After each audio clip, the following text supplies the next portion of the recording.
Hey indie filmmakers, Griffin here. I'm outside the New York Supreme Court. I'm here because I'd like to show you how I shoot time lapses. I do a lot of these at my job at Bloomberg Television. They look great in my short documentaries, and they're also a cool way to bump back from commercial break and tease my segments before we show them. This video of me that you're watching right now is playing back at 30 frames per second on YouTube, and I'm also shooting this at 30 frames per second.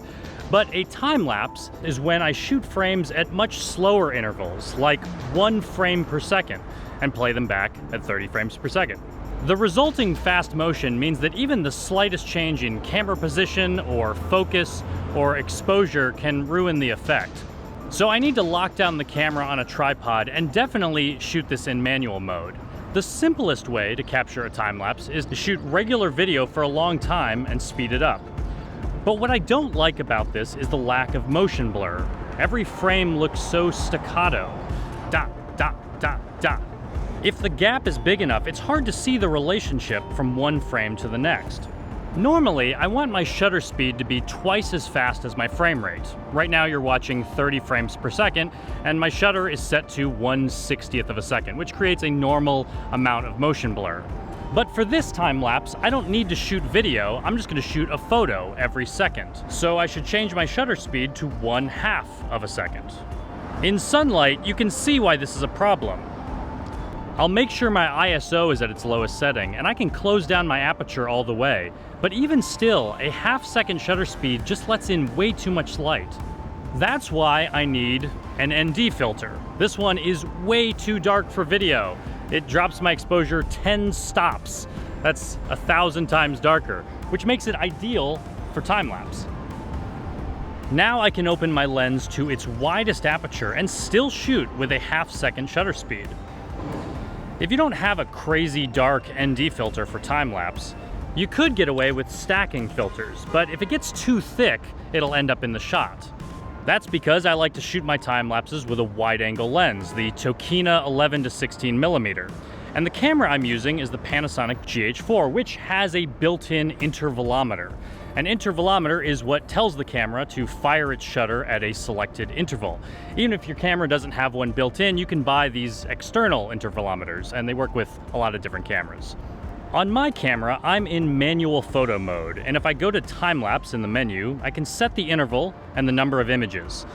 I'll do 1 second, which is the shortest interval I can shoot on this camera, and rarely do I shoot 2,000 images, but I always keep this number high so it keeps shooting until I stop it. Usually I shoot around 300 photos. That's 5 minutes of my time, and it creates a 10-second time-lapse. On my camera, you have to turn this photo dial to time-lapse mode. But before I do that, I'll take a few test shots to make sure my exposure and focus look good. You'll also notice I'm shooting in 4:3, not 16:9.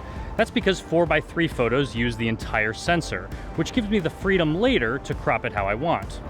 The other nice thing about shooting photos is that they are high resolution, so later I can zoom in without losing quality. In my next video, I will show you how I do that editing. But this looks good, so I'll dial it into time-lapse mode and hit the shutter. All right, and there it goes. Now I'm just hoping that I get an appropriate amount of motion. Maybe the sun will come over the sky, the clouds will move through really nicely, people, cars, all of that. I also have to hope that no one comes and puts something in front of stands in front of the camera or something.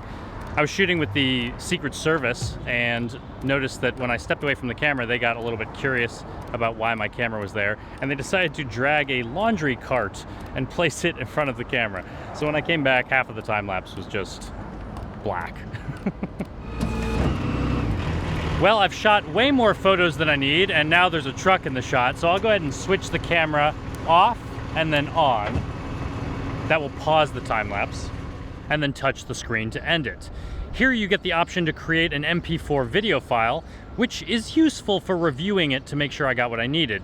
But I'd like to have a little more control over the video. So up next, I'll show you how I actually edit these photographs into a time-lapse. It's super easy. Thanks for watching. Stay right here to watch a bunch of my time-lapses, or click the link on the screen or in the video description, and I'll show you how I edit these in Final Cut Pro 10.